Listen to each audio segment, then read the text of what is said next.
Good morning, traders. It's Thursday, September the 6th. Taking a look at the US dollar index this morning. You can see where we stand in the big picture, zoomed out about a year and change, and we're down at the support level. The US dollar has really been struggling. If we zoom in here, to hold this green support level, which is on a weekly support trend line. We've been flirting with that for a couple weeks here. And it's really slowed down on its descent, but overall it continues to lag. And I think a lot of people are expecting some type of easing through the Fed, and of course that anticipation has people selling the dollar, which is keeping pressure on it. Meanwhile, if the Fed doesn't do anything till even after elections, and the ECB actually starts to do some type of stimulus, then we're going to see the euro drop in value, and we're going to actually see the US dollar naturally want to come up. So it's kind of, we've got the herd doing the opposite is what I think should be unfolding, and that's keeping the pressure on the US dollar. I think once the ECB comes in and does some type of easing, I think we will see the US dollar have a pretty strong bounce out of here, and it might actually have a sharp impact on stocks and commodities. But really right now it just continues to be under pressure. Every pop continues to be sold, and it continues to be in a downtrend with lower highs and lower lows, and we're really trying to hold on to these support levels here. And the next couple days are likely going to be pretty big.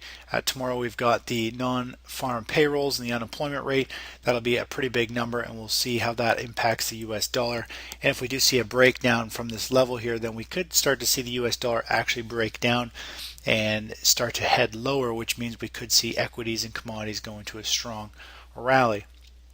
So the next few days are going to be pretty critical, and overall the US dollar chart is at a very critical level. So we're going to keep our eye on things and be looking to take advantage of the next move once it starts to unfold here, and we see what the US dollar does and what the economic news is today and tomorrow. Looking this morning, we're seeing the US dollar yesterday and this morning continues to grind lower, and that's helping lift stocks and commodities this morning. Let's start off with crude oil. Here is the crude oil chart. You can see we've got trading up a key resistance. We're seeing a nice bounce, up about 1.33% this morning. Overall, crude oil is trading up at this resistance range between these two lines. It has had a nice run. It's been consolidating. It still looks relatively bullish. I think we could see it continue to push up and may want to tag that $100 a barrel mark. Overall, I don't see it really breaking through there and going much higher. I'd like to see some type of price and volume action start to form a topping pattern over the next few weeks, or a week anyway, and then possibly looking for a short play, but we'll have to see how things hold up going forward with that one. Looking at natural gas, we're starting, you can see here zoomed out quite a ways, where we came down to key support, had a strong bounce. If we zoom into that level, you can see we're trading with this kind of resistance level right across here. It tried to break through the last couple days, and once it hit that resistance, more or less sellers have stepped back in. This had a little sell-off yesterday, little consolidation through the night. We're starting to see it pick up speed. A simple measured move here, you take this move to where the flag is, you take that to the downside. We'd be looking to a pullback somewhere around 272, 273 area, which means we see it continue to fall down to here. If we just do a quick Fibonacci retracement, you can see if we take this last rally, pull it up to the high, and we've got a 50% retracement, which falls in line with that measured move. You've got this move to the downside, a pause, another move to the downside, and that would be a 50% retracement off this key support zone where we had a nice strong bounce, strong buying on after each mini consolidation, and this could be a level where we see it come up. And of course, we've got this key resistance level here. This could be an entry point down here, and we could continue to see it break out of this basing formation and work its way higher. Looking at precious metals, we're starting to see them move up this morning. Here's kind of zoomed out. You can see the breakout we had last week and having some continuation this morning. You can see we're getting a pop in price. Overall, there's a pretty big unwinding of short positions in gold. A lot of people jump on the bandwagon. It is a very bullish pattern, and really I'm looking for the dollar just to have a small bounce here and for gold to actually give back some of these gains based on the news that we had. A lot of times you will get this continued follow-up for several days, and then you'll see a sharp pullback, at which point we'd be looking to get into the gold position. But right now, not looking to get in quite yet. Overall, we're seeing more or less a bit higher prices on not that strong a volume. I think it's going to start to run out of steam here, and we are going to see a bit of a pullback in the market. Looking at silver, here's a silver chart zoomed way out. You can see we're above that trend line. All we're looking for is the first pullback, and the first pullback will be looking to get into the silver play. Much similar chart to gold, having a little pop up this morning, up over 1.5%, and overall I do feel as though we're going to get we are going to see some profit taking. We'll see how the economic news is today and tomorrow and how that affects things, but I do feel as though we are going to get more of a pullback as opposed to a consolidation here, and it'll give us an opportunity to get into this beginning phase of a bull market. Looking at gold miners, here's the gold miners. You can see they're holding at resistance, this down trend line. If we zoom in just a bit, you can see we are trading at this more or less previous high, which is going to act as resistance, and we're also at this down trend line, which it seems to have more or less broken out of, but it hasn't broken the previous high, which was back here, and it hasn't broken above these previous highs over here also. It looks as though it's having a mini little cup and handle formation.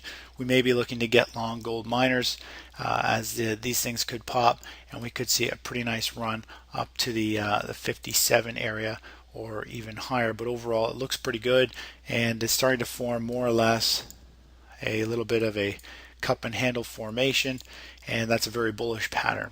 And you could also some people are pointing out that it could be a double bottom. It's not a perfect price level, but double bottoms usually aren't. It's just the fact that you get this W formation, and once you break the top of this W, that's the basing pattern and a breakout. So you get multiple patterns within one pattern, and they're all lining up to point to higher prices. So we may be looking to get long gold miners going forward first. Looking at bonds, here's the bond chart. We've bond chart's been pretty ugly for a while. We did have a nice tight range here, had a nice move to the upside, came back out, continued higher, and then we had a nice strong sell-off. We pretty much timed that bounce using, we did actually a VIX play, expecting equities to pull back and bonds to go up. Right now, overall, we're seeing the trend. Bonds have broken down below some previous pivot lows, and after making a high, and this strong move to the downside, and now we've kind of got this weak leg back up, which is coming right into resistance through these previous highs here. We're starting to see bonds pull back, and the fact that we got a lower low and possibly a lower high now, we might start to see bonds continue to move down, and that means we're going to see money flow into stocks and commodities as more liquidity gets pumped into the market, and we're going to see stocks and metals move higher while money flows out of bonds.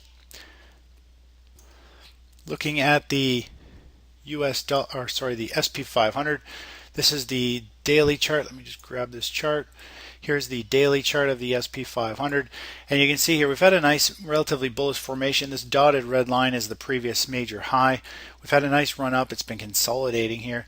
It's tough to say if this is a slow motion kind of rollover or if it's just a bull flag, and right now to me it feels a little bit like a bull flag, and the market's going to gap up a little bit this morning, but overall I have a feeling we're going to see the equities market actually continue to move up, and it's tough to say what will happen to the US dollar. US dollar is going to have a lot of play in this, but overall the equities charts are still looking relatively strong, and PE ratios aren't that out of whack.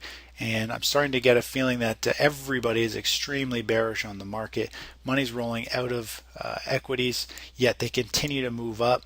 And I think eventually, if we break to new highs and start a run, I think we're going to see a huge flock of money coming out of bonds, piling into equities, and of course it'll be triggered by liquidity pumped into the market by the ECB or Fed or both over time, and we could see a major move to the upside. So I am starting to become more bullish. The fact that we've come up to resistance, we're having this flag, you could almost say it's a large cup and handle pattern. getting this nice handle, and it's loading up energy, consolidating before it breaks through that resistance zone. And a break to the upside would be a huge rally, and it may not just spike up and run, but it could grind higher for several months, and we could see it really make some serious headway. Looking at the futures intraday chart to show you where we were trading at this morning. Yesterday was a fairly choppy session. This is the previous high that we had. We ended up shorting the market here, had a nice pullback, and then it started putting a base. And just looking at the price action for yesterday, if we just zoom in, you can see how choppy it was yesterday. It was up, down, up, down, up, down, up, down, and closed more or less as a sideways chop day. Not a very good, exciting session. In overnight trading, we've seen prices drift their way higher simply because the US dollar has been fading and slowly falling back down to key support. And now we're starting to see a little bit of weakness in the equities markets, pulling back off the highs this morning. But overall, we are still trading a little bit higher. Just to draw a line in where we closed on Friday, yesterday, we closed right about here yesterday. So we're up about 4 or 5 points on the SP 500. Nothing big, but overall, we are starting to break a couple of these key highs here. We've got some pivot highs, yesterday's high. We've got previous days trading session highs, so we have popped above that.